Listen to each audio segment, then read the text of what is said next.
지금서부터 저희가 마무리하려고 하는 개요는 구배 받침에 관해서입니다. 근데 구배 받침에 관해서 중에 이제 저희가 스타트는 고려 청자부터 시작을 해요. 고려 청자부터 시작을 해서 조선 말 조선 말 도자기까지 구배 받침이 어떻게 변해 왔는지에 대해서 이제 설명을 드리려고 하는데, 구배 받침의 시대적인 구배 받침 형식만 알아도 진위 구별하기는 좋습니다. 예를 들어서 상감청자에 네와토 받침이 받쳐져 있다. 그죠? 상감청자에 네와토 받침이 받쳐져 있다. 그거는 맞지만 상감청자에 테토비즘 받침이 받쳐져 있다. 이제 테토비즘 받침이든지 네와토 받침이든지 그건 나중에 설명을 드리겠지만, 시대에 따라서 받침이 다르기 때문에 그 시대에 만들어진 진품인 경우에는 그 받침 자체가 달라서 여러분이 진위 구별하는데 좀 도움이 될 거예요. 근데 오늘은 구배 받침에 관해서 시작을 하되, 일단은 고려 청자를 가지고 시작을 하다 보면 고려 도자가 어떻게, 언제 어떻게, 누가, 무엇을 어떻게, 왜 만들어진지에 대해서 이제 간단히 설명을 드리고, 그 다음에 다음 챕터에는 이제 굽에 대해서, 굽받침에 대해서 자세히 설명을 드리겠습니다. 자, 고려 시대는 기본적으로 도자기는 청자, 그죠? 고려 청자가 만들어지게 되는 이제 배경이 있습니다. 분명히 말씀드리지만 신라 시대, 이제 신라의 마지막은 통일신라잖아요. 통일신라 시대에는 자기가 만들어지질 않아요. 우선 또 그러면 또 복잡해져요. 도기와 자기가 있는데, 통일신라 시대 때 우리가 썼던 것들은 기본적으로 토기, 그게 독이라고 보시면 돼요. 그래서 도자사, 도자기 하면 도기와 자기. 우리가 여러분들 한국 도자기 또는 청자, 백자는 자기입니다. 예. 잘 안다고요? 아니요, 빨리 얘기해달라고. 말을 빨리 하면 생각을 정리해야 되는, 말을 네, 빨리 알겠습니다. 하면 정말 어렵습니다. 그냥 편집을 5분 편집을 하시되. 예. 그래서 청자는 기본적으로 자기예요. 근데 자기가 만들어지게 되는 동기는 언제, 고려 자기가 만들어지는 건 언제 만들어지느냐. 지금까지 발굴 조사에 의해서 보면 10세기 후반 974년이라는 간지가 나왔기 때문에 지금까지 가장 빠른 건 974년으로 보면 됩니다. 974년을 앞뒤로 잘라서 어느 정도 보면 되죠. 어디서? 고려의 수도가 개경이거든요. 개경 주변에서 만들어졌어요. 이제 시흥 방산동이라든지 용인설이라든지 배천 원산이라든지, 이제 편년이 나온 것들이 보통 974년, 992년 이렇게 나오거든요. 그 자세한 얘기는 굳이 여기서 할 필요는 없죠. 누가? 그 가마터를 조사해 보니까 청자 가마터에 도기 가마터랑 같이 있었어요. 그래서 결론이 어떻게 나느냐.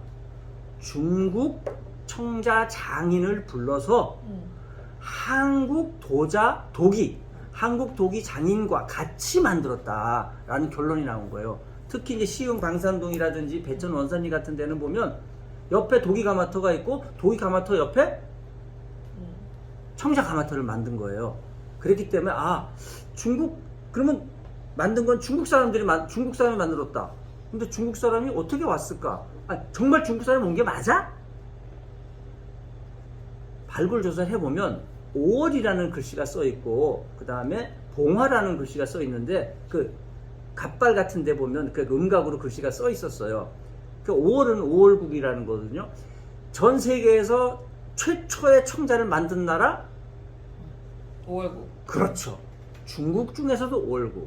그렇지. 송나라한테 망할 때 가장 늦게 망한 나라? 5월국. 5월국. 예, 맞습니다. 왜냐하면 이제 그거를 도자사 측면에서 보면 5월국이 좋은 청자를 만드니까, 좋은 청자를 만들어서 북송에 많이 상납을 했다. 이런 얘기가 있더라고요. 그래서 974년 광종연간에, 광종연간에 어디서 개경 인근에서 누가, 중국 5월국 장인들이 와서 무엇을, 청자를 어떻게 벽돌 가마로, 왜 중요하죠. 왜? 불교 국가거든요. 특히 고려는 불교 국가 중에서도 교종이 아니라 선종이에요. 선종의 불교 국가다 보니까 선종은 참선을 해서 내가 깨우치면 내가 부처가 되는 거야. 그러니까 잠을 깨우려면 어떻게 해야 되냐? 잠을 깨울 수 있는 차를 마시는 거예요.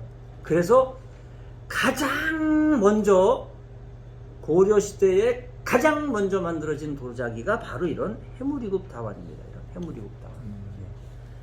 그러니까 그 발굴 조사를 하면 거의 60%에서 70%가 다 해무리국 다환이고요. 그 다음에 이제 접시, 주전자 이런 것들이 주로 많이 나왔는데 가장 많이 나온 건 이런 해무리국 다환이다.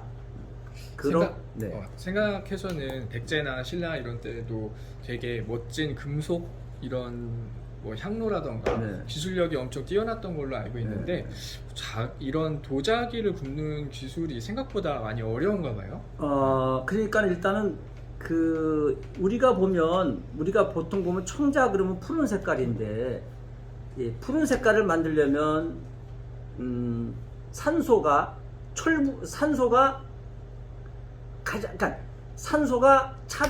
완전히 차단이 돼야 유약에 있는 철분이 빠져나가야 이런 청자 색깔이 나와요. 녹색, 푸른 가마를 색깔. 꼭 꼼꼼하게 잘 막아서 그렇죠. 열심히 구웠을 때 높은 화도에서 산소를 많이 빼앗겨야 빼앗아야 빼앗겨야 유약에서 빼앗아야 비세계 청자가 그렇죠. 나오는데 이 비세계 청자를 만드는 것도 어렵지만 불을 어떻게 떼야 되는지도 정말 어려웠던 거죠. 그러니까 물론 그 이론에 의하면 고려시대든 통일신라 시대든 신라시대도 그 강질의 도기가 있잖아요. 강질의 도기가 있기 때문에 이제 어떤 사람은 설을 어떻게 하면 우리나라 도공이 청자를 만들었다, 장보고 시대에 만들었다라고 했는데 사실 그건 아직까지는 확실한 근거는 없어요. 확실한 근거는 없고 도자기를 만드는 기술은 이렇게 보시면 돼요. 도자기 만드는 기술은 우리나라 지금 현재 전 세계 반도체 만드는 나라가 몇 군데 안 되잖아요. 반도체 만드는 기술과 같다. 근데 반도체가 뭐죠? SI 실리콘이잖아요. SI잖아요. 이것도 마찬가지 SiO2예요.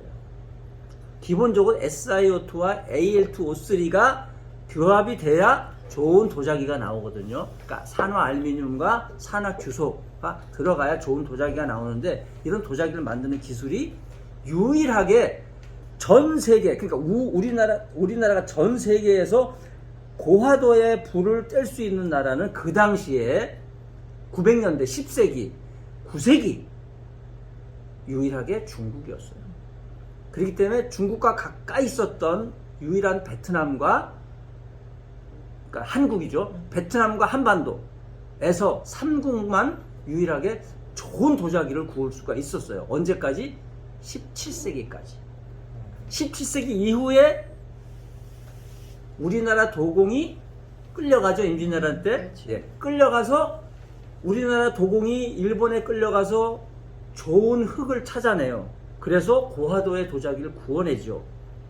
그래서 17세기 이후나 돼야 이 일본은 아주 양질의 도자기를 구워낼 수가 있었고 또 일본이 17세기 이후 18세기에 좋은 도자기를 만들 수 있었던 이유는 일본은 많이 정말 침략의 나라지만 많이 개방이 돼 있어가지고 중국에서 좋은 기술자를 많이 데리고 왔어요. 근데도 못했었나 봐.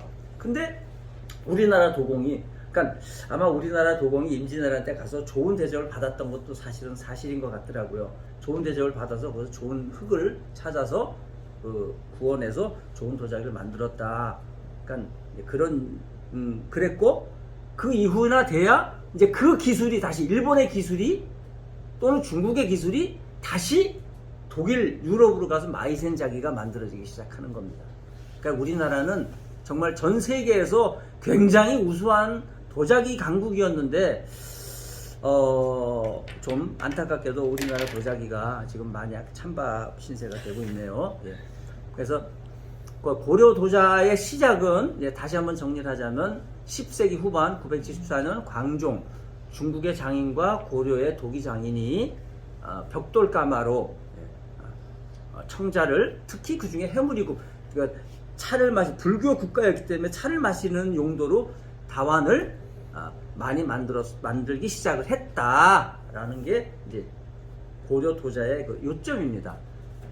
그러면은 개경 이외의 지역에서는 못 만들었겠네요. 그렇죠. 그 정도로 국가력이 집결이 돼야 되는 맞아요. 거면. 그러니까 그 지금 현재 찾아낸 거를 보면 여기에 이제 예를 들어서 요게 이제 어디냐면 중암리, 여주 중암리인데 여기 보면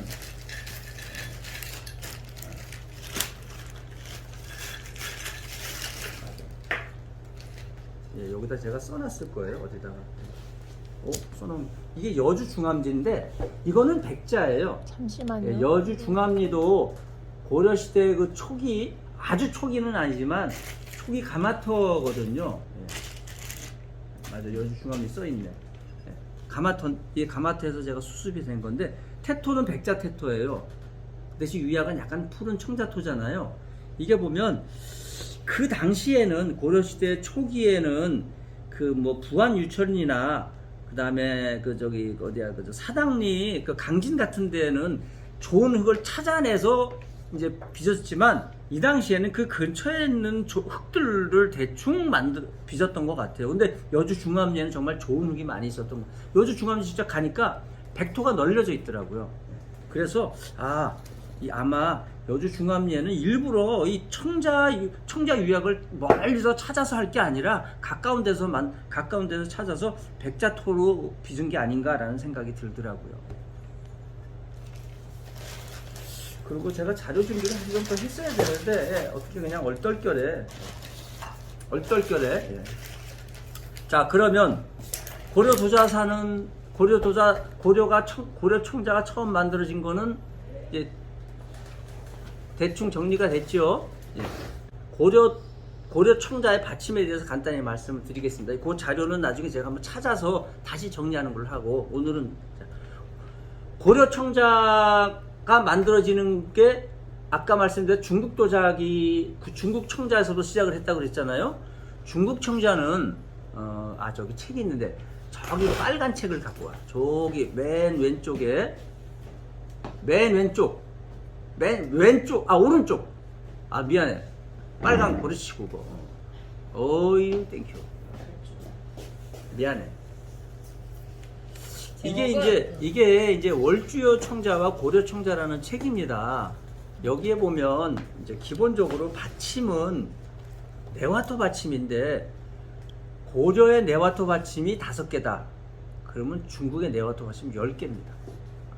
그러니까 네와토 받침 많은 것만 가지고도 이건 중국 거일 가능성이 있어? 이건 한국 거일 가능성이 있어? 라고 설명을 해드릴 수가 있어요. 이제 뭐 사실은 어떻게 설명을 드려야 될지 모르겠지만,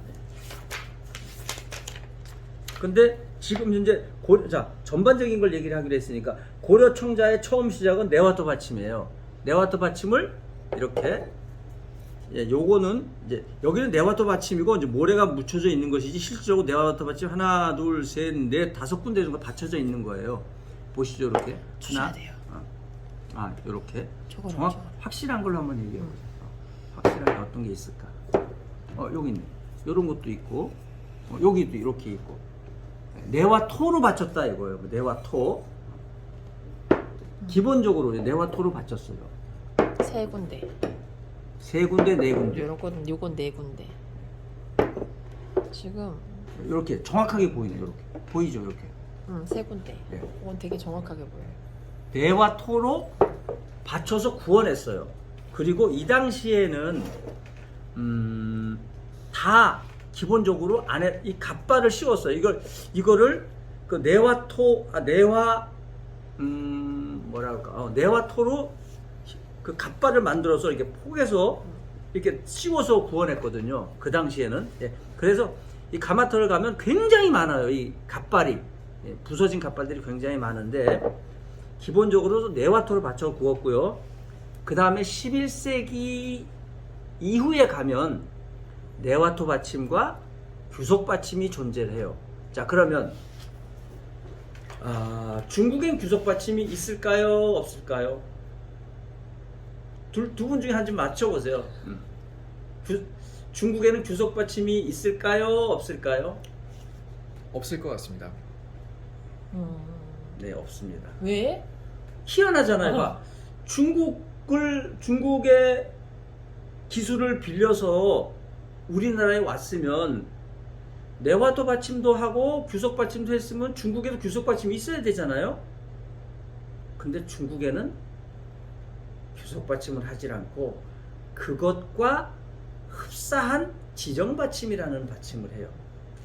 근데 그것도 요 안에 들어있는데 나중에. 그거를 자료를 좀 뽑아야 될 텐데 조금 죄송하지만 못 뽑았어요. 지정 받침이라는 것은 규석 받침도 보면 초창기 청자의 규석 받침은 굉장히 작아요. 돌덩어리 작은 걸로 놨는데, 그러니까 그것도 마찬가지입니다. 상감 청자의 규석 받침이 작다. 가짜지. 상감 청자 시기에는 12세기 후반 13세기가 되거든요. 그때 되면 규석 받침이 커져요. 그리고 12세기 비색 청자가 만들어진 전성기에는 규석 받침과 네와토 받침이 공존하는데 작은 거에는 규석 받침, 작은 그릇에는, 큰 거에는 네와토 받침을 썼어요. 그러니까 매병이 뭐 40cm짜리인데 그게 규석 받침이 있다. 그것도 무거워서. 가짜. 그렇죠. 무거워서 눌리면 규석 받침이 푹 들어갑니다. 불을 떼다 보면. 그렇기 때문에 그것도 네와토 받침을 써야 되거든요.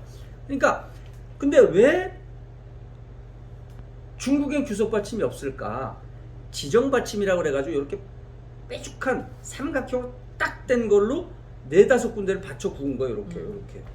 그래가지고 똑 떨어지면 여기 아주 작은, 이제 이게 뭐냐면 이게 네와토로 만든 거예요. 네와토로 만든 거. 네와토 만들어서 딱 이렇게 받쳐가지고 요 밑에다가 이렇게 딱 5개, 4개를 딱 받쳐서 구고 톡 치면 똑 떨어지는 거 아주 작게. 그러니까 우리나라는 규석 받침의 작아도 지정 받침만큼 작을 수가 없어.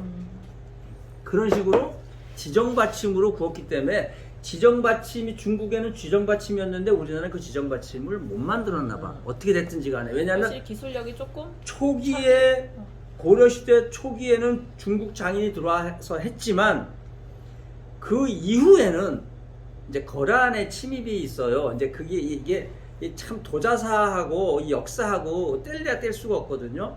광종연간도 마찬가지. 광종연간에도 초기 고려 청자가 만들어진 게 광종연간인데 그 근거를 대자면 여러 가지가 이유가 있어요. 오월국이랑 광종이랑 굉장히 친했어요. 친해가지고 오월국에서 중국의 오월국에 있는 스님이 우리나라에 오기도 하고 우리나라 스님이 글로 가기도 하고 문화 교류가 굉장히 많았던 기록이 있어요. 그 기록에 의하면 그렇다. 그러다 보니까 무슨 얘기를 하려고 했지? 지정 받침을 하는데 이제 지정 받침을 만들고 우리는 규석 받침할 시기는 이미 12세기예요. 근데 10세기와 11세기에 거란의 침입이 4차까지 있으면서 이미 그때는 중국 장인이 다 건너가고 또는 건너가거나 아니면 돌아가시거나 해서 그 이후부터는 고려의 장인들이 이제 만들기 시작을 하는 거죠. 그렇기 때문에 이제 그때는 이제 독자적으로 만들다 보니까 비슷한 걸 찾아왔는데 만들다 보니까 이거 만들기가 우리는 좀 어려웠나 보죠. 그래서 규석 받침을 쓰기 시작을 했어요. 그래서 12, 13, 13세기에는 규석 받침이 있었다. 그 다음에 13세기 이후에는 네와토 받침이 없어지고 모래 받침으로 구워져요. 굵은 모래밭. 물론 그것도 이제 네와토일 가능성이 있지만, 그러니까 모래 받침은 전체적으로 모래를 받치는 거죠, 그죠? 그렇지만 네와토 받침은 어떻게? 3군데, 4군데 이렇게 받쳤단 말입니다. 근데 모래 받침은 이렇게 전체적으로 이렇게 받쳐서 구웠죠. 그러면서 그때도 규석 받침이 유행이 돼요. 그러다가 14세기 후반 되면 다시 또 네와토 받침으로 유행이 됩니다. 재밌죠? 유행은 도는 건가 봅니다. 다시 네와토 받침으로 받쳐지고 규석 받침이 없어져. 그리고 15세기 되면 네와토 받침으로 받치면서 관요는 또 모래 받침으로 받쳐져요. 아주 가는 모래로. 그 가는 모래도 사실은 네와토나 마찬가지예요. 근데 지금 얘기하는 건 그러면서 15세기에 경기도 광주에서 테토비춤 받침으로 개떡 같은 걸로 테토비춤 받침으로 바뀌었다가 테토를 빚어서 붙였다라는 얘기입니다. 그렇죠. 구웠다가 이제 16세기가 되면 네와토 받침과 모래 받침이 공존하고 테토비즘 받침은 없어져요. 없어지고 16세기, 17세기 또 17세기 되면 모래 받침이 굵은 모래 받침으로 바뀌어요. 무슨 얘기냐? 지금 얘기하는 건 관요는 조선시대 관요는 처음부터 끝까지 다 모래 받침. 처음부터 끝까지. 물론 경기도 광주에 아까 얘기한 테토비즘 받침과 뭐 이런 것 좀 굵은 모래 받침도 17세기 관유에서도 나오긴 하지만 대체적으로 좋은 A급은 가는 모래 받침을 받쳐져 구웠고 17세기, 16세기와 17세기 거치면서 또 어떤 변화가 있냐면 약간의 변화가 굵은 모래를 네와토 받침이랑 같이 이렇게 섞어서 개떡같이 만들어서 이렇게 붙이기도 했어요. 그러다가 그게 나중에 이제 전체적으로 모래 받침으로 받쳐지는 거지. 무슨 얘기냐? 자, 16세기에는 어땠다고? 지방 가마는 네와토 받침으로 받쳤죠. 받침이 맨 마지막에는 어떻게 되느냐? 그냥 모래 받침으로 마무리가 돼. 19세기, 20세기에는 모래 받침으로 이제 마무리가 되고 뭐 테토비즘이라든지 규석 받침이라든지 이런 받침은 없어져요. 그러니까 관요든 지방요든 다 모래 받침으로 마무리가 되고 뭐 네와토 받침은 아니지만 그 고창 거 같은 경우는 19세기 말 이런 데 거는 보면 받침 여러 군데 있지만 그것 모래로 이제 받쳐 구웠다라고 보면 되고 그래서 마지막은 이제 모래 받침이나 뭐 이런 걸로 마무리가 된다라는. 그러면은 조선 시대에는 그 수도 말고도 다른 곳에도 가마서가 네, 좀 생겼나요? 많았죠. 많아졌나요? 저 고려 청자도 후반기에 가면 지방에 청자 구워지는 곳이 있었어요. 그러니까 고려 초창기 광종연간 10세기, 11세기 그때는 저 지방까지 만들어질 수가 없었어요. 근데 저 지방에 만들어진 곳은 어디냐? 유일하게 해남 진산리라고 있어요. 해남 진산리에서는 정말 좋지 못한 흙으로 청자를 빚었죠. 그게 무슨 청자? 이름이 조질청자 또는 녹청자라고 불리는 거예요. 다음 시간에는 이제 오늘 이제 대체적인 전반적인 걸 했죠. 정리를 하자면 고려시대 처음에 네와토 받침, 그 다음에 규석 받침과 네와토 받침, 그 다음에 모래 받침과 규석 받침, 그 다음에 다시 네와토 받침, 조선으로 돌아와서 네와토 받침과 테토비즘 받침, 그러면서 관요는 모래 받침. 그러면서 16세기에는 또 네와토 받침, 지방가만 네와토 받침. 그러나 관요는 계속 모래 받침.